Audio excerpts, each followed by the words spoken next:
One place we're going to be to bring in a New Year's is the church house. We were fighting. We might have had to do the Matrix. I'm just really trying to navigate this whole grief thing. And we're back. And we're back. And we're back. Hey, and we're back. What's up, you guys? We are back with another video. And we are officially in 2025, okay? We made it to the new year. We made it through the new year. We are here. I hope that you guys had a great new year. We brought our new year in church. We had a service that started at 10:30 and went into like 12:15, 12:10, around there. It was great. We had a great New Year's Eve service. Listen, one place we're going to be to bring in a New Year's is the church house, okay? It's just true. The church house is where it's going to be at every year for us. Even growing up, we had church services New Year's Eve leading into New Year's Day. Since I was a kid, we've had that. During COVID though, so what, 2019 and 2020? Or 2020 and 2021. During COVID, we did not have services because of COVID. But of course, I believe last year they came back. So we're back doing the yearly church services. So that's great. And then we just came home. The kids went to bed and me and my husband just chilled. It was a great service. Before the service, we did some planning. We prayed. We invited God in to give us guidance, to give us wisdom on goals and dreams. Some of the goals that we put them down knowing that we're going to be able to achieve them because they're in our control. So if I'm saying to be a better mother or a better wife, or getting up and eating healthier, that's something that I know that I can achieve because it's a personal thing for myself that I have to have in my mind to achieve, So some of the goals were like that, but them dreams, that was something different. That's something that you dream of. That's like, listen, if God blesses me, this is if God sees fit for me. I'm going to achieve these dreams and have these dreams. Of course, with hard work, with dedication, with practice, with doing the things that I need to do, but also they're dreams, so God's going to have to bless it. So that was great, being able to do goals and dreams. We're excited to be checking them off throughout the year. Yep, this got accomplished, this came to pass. We're excited. We hope that you guys put something or did something. It's never too late to refigure out some of the things that you need to get together for the new year. It's never too late for that. It's never too late to restart. All that good stuff. So, let's really get into it. My parents have a church, and my dad the last few weeks have been teaching about when the enemy comes, he's trying to knock you out. He is trying to knock you down. He's trying for you not to get back up. You need to make that decision. One, in some cases, not to fall. And then if you do fall, then to get back up. Get back up. 2024 was a great year for my family. We accomplished many things. We got a lot of things done. Overall, just a great year. But literally the last 2 months of the year, we were fighting. We were fighting the enemy, y'all. Oh, Lord. We were fighting, okay? Sometimes it felt like we were fighting for our life. And it's just like we just kept asking each other, okay, what is it that the enemy want us to mess up so bad that we won't receive? Because it gotta be something.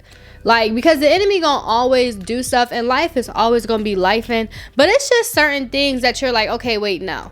Why would this even pop up? Something's gotta be going on. And that's how it's been the last 2 months of the year. So, we've been doing some fighting. Okay? We've been doing some fighting. And that's okay because we never went down. Okay? We might have stumbled. We might have tripped. We might have had to do the Matrix this close to the ground. But we never went down. And I just feel like the enemy just been trying to have us revert back to our old selves, or just throw life at us so hard that we just feel like we need to give up. And that wasn't the case, and that's never going to be the case. One of the things that I wanted to talk about today is dealing with grief. So recently, 2019, I was able to meet my grandma in person and develop a strong relationship and bond with her. My grandma lives in California, which is like very far from where we live. It's like a 2.5-day drive, 3-day drive, and like a 6-hour flight. So she couldn't travel that much. And then now that I'm grown and older, now I'm traveling. So I've been, back and forth seeing her since 2019. We have just recently developed a bond and a connection. And like, she's my girl all day long. I be like, you're such a it grandma. Like, you could be an it girl. She was an it girl, but she was an it grandma, okay? I just love her so much. This year, or last year, 2024, they said that her cancer came back and that it was spreading. And they put her on hospice and said that she had about 6 months to live. So me and my parents, my husband, a few of us went down to go visit my grandmother and check on her and just really see what was going on, because she didn't seem really to be sick at all. So we were like, what is going on? She doesn't seem sick. She's not talking like she's sick. She said she feels fine. So we went down to check on her. She was doing great. You never would have thought she was sick. She was walking, and she had stuff for my dad and had people coming over for picnics. So we were like, that's weird, but hey, it's a blessing. We'll take it. My dad has a history, and growing up asking him different things about his mother and his father and different things like that. As an adult, I now fully understand.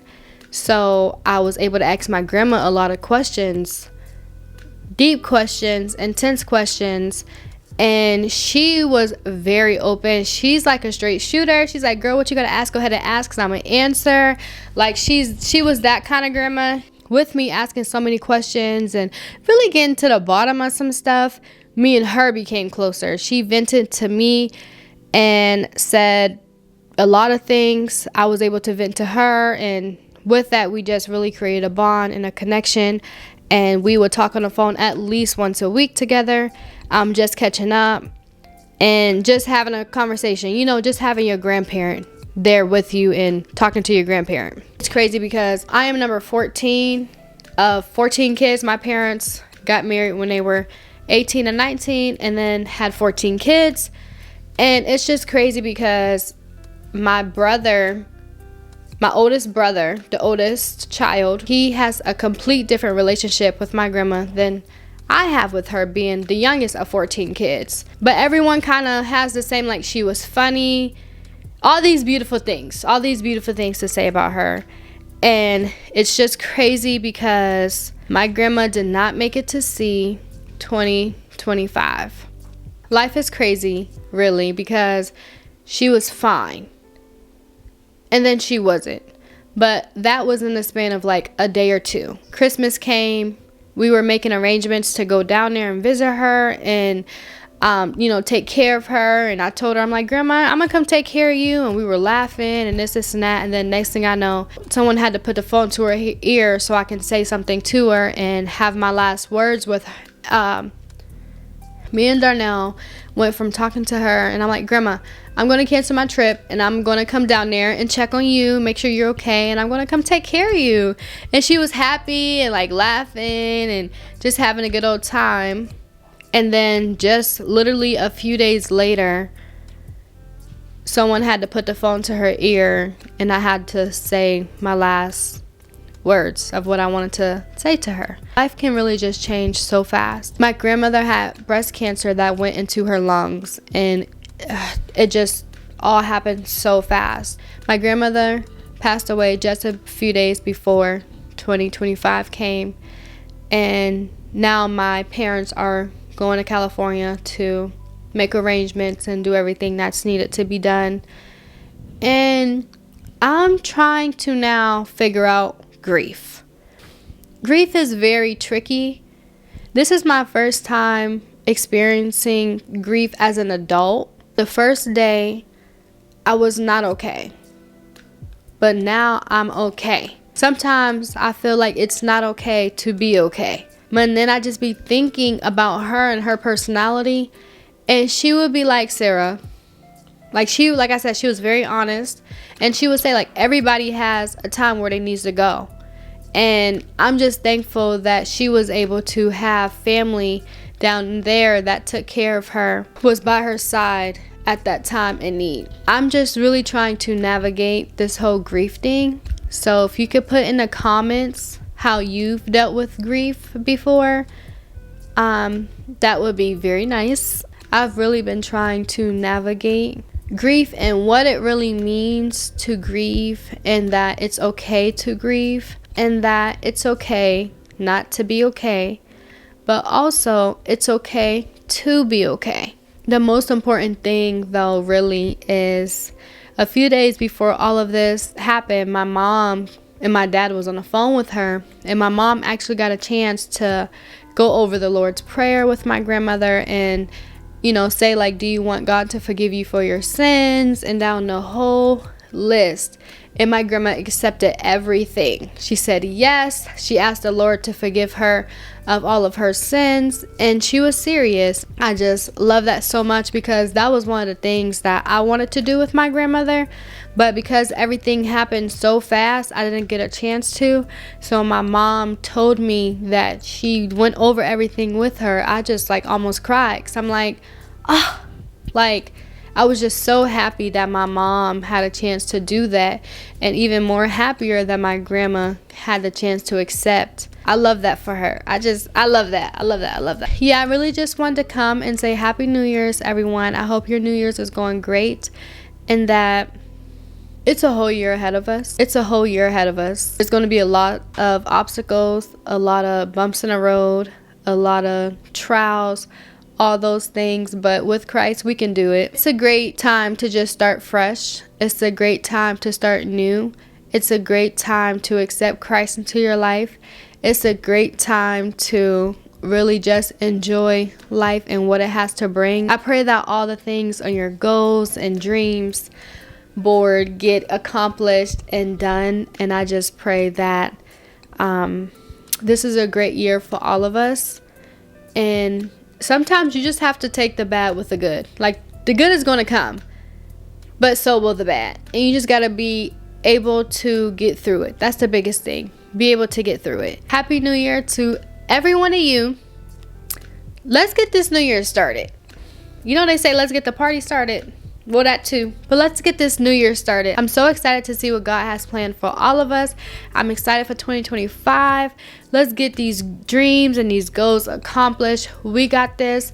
We're going to do it. Yes, we're going to do it. Okay, guys. Bye.